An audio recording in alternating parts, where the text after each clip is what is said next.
शुरू अल्लाह का नाम लेकर जो बड़ा मेहरबान निहायत रहम वाला है।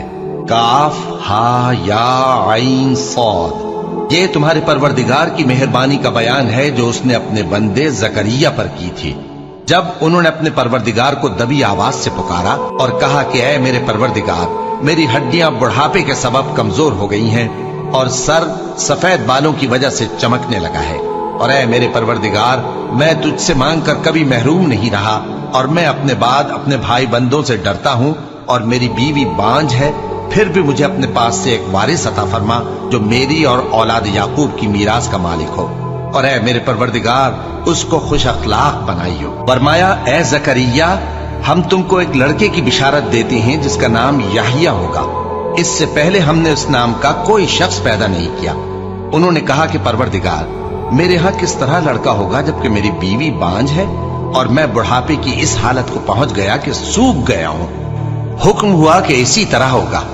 तुम्हारे परवरदिगार ने फरमाया है कि मुझे ये आसान है और मैं पहले तुमको भी तो पैदा कर चुका हूं और तुम कुछ चीज न थे। कहा कि परवरदिगार, मेरे लिए कोई निशानी मुकर्रर फरमा। फरमाया, निशानी ये है कि तुम सही और सालिम होते हुए 3 रात दिन लोगों से बात न कर सकोगे। फिर वो इबादत के हुजरे से निकलकर अपनी कौम के पास आए तो उनसे इशारे से कहा कि सुबह शाम तस्बीह करते रहो। फरमाया, ऐ याहिया, हमारी किताब को मजबूती से थामे रहो। और हमने उनको लड़कपन ही में दानाई अता फरमाई थी और अपने पास से शफकत और पाकीज़गी दी थी। और वो परहेजगार थे और वो अपने माँ बाप के साथ नेकी करने वाले थे और सरकश और नाफरमान नहीं थे।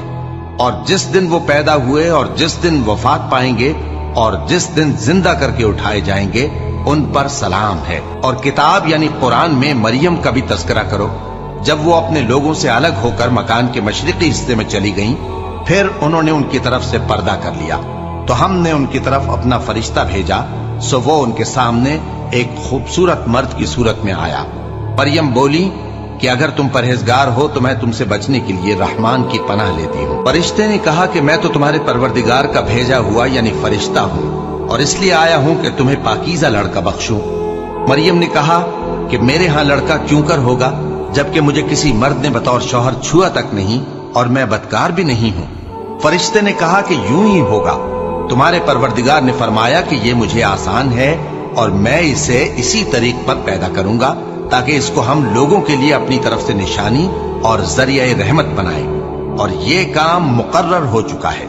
चुनाचे वो उस बच्चे के साथ हामिला हो गई और उसे लेकर एक दूर जगह चली गई। फिर दर्द ज़ेह उनको खजूर के तने की तरफ ले आया। कहने लगी कि काश मैं इससे पहले मर चुकती और भूली बिसरी हो गई होती। तब उनके टीले के नीचे की जानिब से फरिश्ते ने उनको आवाज दी कि गमनाक न हो, तुम्हारे परवरदिगार ने तुम्हारे नीचे एक चश्मा पैदा कर दिया है और खजूर के तने को पकड़कर अपनी तरफ हिलाओ, वो तुम पर ताजा उम्दा खजूरें गिराएगा, तो खाओ और पियो और आंखें ठंडी करो। अगर तुम किसी आदमी को देखो तो कहना कि मैंने अल्लाह के लिए रोजे की मन्नत मानी, तो आज मैं किसी आदमी से हरगिज कलाम नहीं करूंगी। फिर वो उस बच्चे को उठाकर अपनी बरादरी वालों के पास ले आई। वो कहने लगे कि मरियम, ये तो तूने बुरा काम किया। ए हारून की बहन, न तो तेरा बाप ही बुरा आदमी था और न तेरी माँ ही बदकार थी। तो मरियम ने उस बच्चे की तरफ इशारा किया।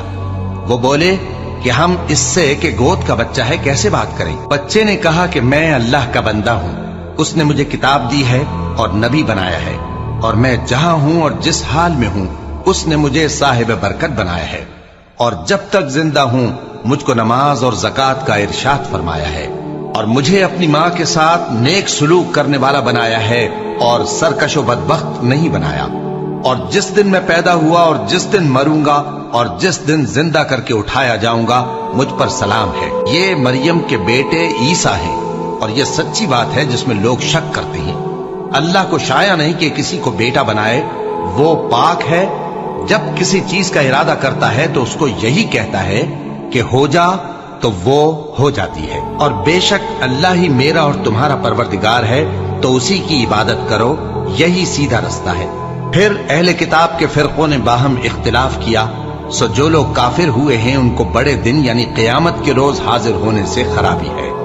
वो जिस दिन हमारे सामने आएंगे कैसे सुनने वाले और कैसे देखने वाले होंगे, मगर जालिम آج کھلی گمراہی میں ہے، اور ان کو حسرت و افسوس کے دن سے ڈرا دو جب بات فیصل کر دی جائے گی اور وہ غفلت میں پڑے ہوئے ہیں اور ایمان نہیں لاتے۔ ہم ہی زمین کے اور جو لوگ اس پر بستے ہیں ان کے وارث ہوں گے، اور ہماری ہی طرف ان کو لوٹنا ہوگا۔ اور کتاب میں ابراہیم کا ذکر کرو، بے شک وہ نہایت سچے تھے، پیغمبر تھے۔ جب انہوں نے اپنے باپ سے کہا کہ ابا، آپ ایسی چیزوں کو کیوں پوچھتے ہیں جو نہ سنیں اور نہ دیکھیں اور نہ آپ کے کچھ کام آ سکیں؟ ابا، مجھے ایسا علم ملا ہے جو آپ کو نہیں ملا، تو میرے ساتھ ہو جائیے، میں آپ کو سیدھی راہ پر لے چلوں گا۔ ابا، شیطان کی پوجا نہ کیجیے، بے شک شیطان اللہ کا نافرمان ہے۔ ابا، مجھے ڈر لگتا ہے کہ آپ کو اللہ کا عذاب آ پکڑے تو آپ شیطان کے ساتھی ہو جائیں۔ اس نے کہا کہ ابراہیم، کیا تو میرے معبودوں کے خلاف ہے؟ اگر تو باز نہ آئے گا تو میں تجھے سنسار کر دوں گا اور تو ہمیشہ کے لیے مجھ سے دور ہو جا۔ ابراہیم نے سلام علیکم کہا اور کہا کہ میں آپ کے لیے اپنے پروردگار سے بخشش مانگوں گا، بے شک وہ مجھ پر نہایت مہربان ہے، اور میں آپ لوگوں سے اور جن کو آپ اللہ کے سوا پکارا کرتے ہیں ان سے کنارہ کرتا ہوں اور اپنے پروردگار ہی کو پکاروں گا۔ امید ہے کہ میں اپنے پروردگار کو پکار کر محروم نہیں رہوں گا۔ اور جب ابراہیم ان لوگوں سے اور جن کی وہ اللہ کے سوا پرستش کرتے تھے الگ ہو گئے تو ہم نے ان کو اسحاق اور اسحاق کو یعقوب بخشے اور ہر ایک کو پیغمبر بنایا، اور ہم نے ان کو اپنی رحمت سے بہت سی چیزیں عنایت کی اور ان کا ذکر جمیل بلند کیا۔ اور کتاب میں موسیٰ کا بھی ذکر کرو، بے شک وہ ہمارے برگزیدہ تھے اور رسول تھے، نبی تھے، اور ہم نے ان کو طور کی داہنی طرف سے پکارا اور باتیں کرنے کے لیے نزدیک بلایا، اور اپنی مہربانی سے ان کو ان کا بھائی ہارون پیغمبر بنا کر عطا کیا۔ اور کتاب میں اسماعیل کا بھی ذکر کرو، وہ وعدے کے سچے اور رسول تھے، نبی تھے، اور وہ اپنے گھر والوں کو نماز اور زکوٰۃ کا حکم کرتے تھے اور اپنے پروردگار کے ہاں پسندیدہ تھے۔ اور کتاب میں ادریس کا بھی ذکر کرو، وہ بھی نہایت سچے تھے، نبی تھے، اور ہم نے ان کو اونچی جگہ اٹھا لیا تھا۔ یہ وہ لوگ ہیں جن پر اللہ نے اپنے پیغمبروں میں سے فضل کیا، یعنی اولاد آدم میں سے، اور ان لوگوں میں سے جن کو ہم نے نوح کے ساتھ کشتی میں سوار کیا، اور ابراہیم اور یعقوب کی اولاد میں سے، اور ان لوگوں میں سے جن کو ہم نے ہدایت دی اور جنہیں برگزیدہ کیا۔ جب ان کے سامنے ہماری آیتیں پڑھی جاتی تھیں تو سجدے میں گر پڑتے اور روتے رہتے تھے۔ پھر ان کے بعد چند ناخلف ان کے جانشی ہوئے جنہوں نے نماز کو ضائع کر دیا اور خواہشات نفسانی کے پیچھے لگ گئے، سو ان قریب ان کو گمراہی کی سزا ملے گی۔ ہاں، جس نے توبہ کی اور ایمان لایا اور عمل نیک کیے تو ایسے لوگ بہشت میں داخل ہوں گے اور ان کا ذرا نقصان نہ کیا جائے گا، یعنی ہمیشہ کی بہشتوں میں، جس کا اللہ نے اپنے بندوں سے وعدہ کیا ہے کہ جو ان کی آنکھوں سے پوشیدہ ہے۔ بے شک اس کا وعدہ نیکوکاروں کے سامنے آنے والا ہے، وہ اس میں سلام کے سوا کوئی بےہودہ کلام نہ سنیں گے اور ان کو صبح و شام کھانا ملے گا۔ یہی وہ جنت ہے جس کا ہم اپنے بندوں میں سے ایسے شخص کو مالک بنائیں گے جو پرہیزگار ہوگا۔ اور فرشتوں نے پیغمبر کو جواب دیا کہ ہم تمہارے پروردگار کے حکم کے سوا اتر نہیں سکتے۔ جو کچھ ہمارے آگے ہے اور جو پیچھے ہے اور جو اس کے درمیان ہے سب اسی کا ہے، اور تمہارا پروردگار بھولنے والا نہیں، یعنی آسمان اور زمین کا اور جو ان دونوں کے درمیان ہے سب کا پروردگار، تو اسی کی عبادت کرو اور اس کی عبادت پر ثابت قدم رہو۔ بھلا تم کوئی اس کا ہم نام جانتے ہو؟ اور کافر انسان کہتا ہے کہ جب میں مر جاؤں گا تو کیا زندہ کر کے نکالا جاؤں گا؟ کیا ایسا انسان یاد نہیں کرتا کہ ہم نے اس کو پہلے بھی تو پیدا کیا تھا جبکہ وہ کچھ بھی چیز نہ تھا؟ سو تمہارے پروردگار کی قسم، ہم ان کو جمع کریں گے اور شیطانوں کو بھی، پھر ان سب کو جہنم کے گرد حاضر کریں گے اور وہ گھٹنوں پر گرے ہوئے ہوں گے۔ پھر ہر گروہ میں سے ہم ایسے لوگوں کو کھینچ نکالیں گے جو رحمان کے مقابلے میں سخت سرکشی کرتے تھے، پھر ہم ان لوگوں سے خوب واقف ہیں جو اس میں داخل ہونے کے زیادہ لائق ہیں، اور تم میں سے کوئی شخص نہیں مگر اسے اس پر گزرنا ہوگا، یہ تمہارے پروردگار پر لازم ہے، مقرر ہے۔ پھر ہم پرہیزگاروں کو نجات دیں گے اور ظالموں کو اس میں گھٹنوں کے بل پڑا ہوا چھوڑ دیں گے۔ اور جب ان لوگوں کے سامنے ہماری آیتیں پڑھی جاتی ہیں تو جو کافر ہیں وہ مومنوں سے کہتے ہیں کہ دونوں فریق میں سے مکان کس کے اچھے اور مجلسیں کس کی بہتر ہیں، اور ہم نے ان سے پہلے بہت سی امتیں ہلاک کر دیں، वो लोग इनसे ठाट बाट और नुमुद नुमाइश में कहीं अच्छे थे।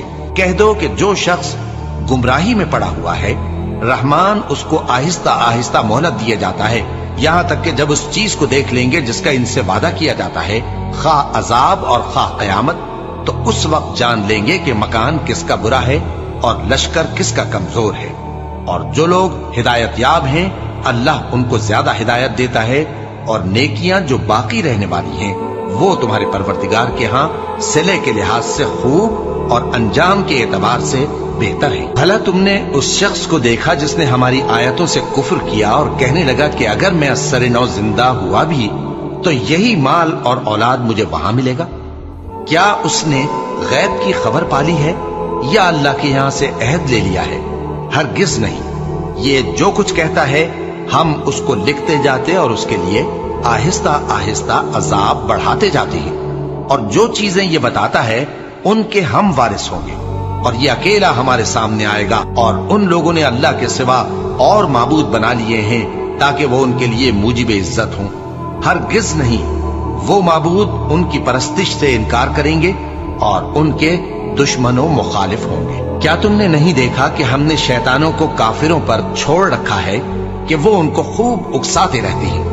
तो तुम उन पर अजाब के लिए जल्दी ना करो कि हम तो उनके लिए दिन शुमार कर रहे हैं। जिस रोज हम परहेजगारों को रहमान के सामने बतौर मेहमान जमा करेंगे और गुनहगारों को दोज़ख की तरफ प्यासे हाँक ले जाएंगे, तो लोग किसी की सिफारिश का इख्तियार न रखेंगे मगर जिसने रहमान से इकरार ले लिया हो। और कहते हैं कि रहमान बेटा रखता है। ऐसा कहने वालों, ये तो तुम बुरी बात जबान पर लाते हो। करीब है कि इस झूठ से आसमान फट पड़े और जमीन शक हो जाए और पहाड़ पारा पारा होकर गिर पड़े कि इन्होंने रहमान के लिए बेटा तजवीज किया। और रहमान को शाया नहीं कि किसी को बेटा बनाए। हर शख्स जो आसमानों और जमीन में है रहमान के रूबरू बतौर बंदा ही आएगा। उसने इन सब को अपने इल्म से घेर रखा और एक एक को शुमार कर रखा है, और ये सब क़यामत के दिन उसके सामने अकेले अकेले हाजिर होंगे। और जो लोग ईमान लाए और अमल नेक किए, रहमान उनकी मोहब्बत मखलूकात के दिल में पैदा कर देगा। ए पैगंबर सल्लल्लाहु अलैहि वसल्लम, हमने ये कुरान तुम्हारी जबान में आसान बनाकर नाजिल किया है ताकि तुम इससे परहेजगारों को खुशखबरी पहुंचा दो और झगड़ालुओं को डर सुना दो। और हमने इनसे पहले बहुत से गिरोहों को हलाक कर दिया है। भला तुम इनमें से किसी को देखते हो या कहीं इनकी भिनक सुनते हो?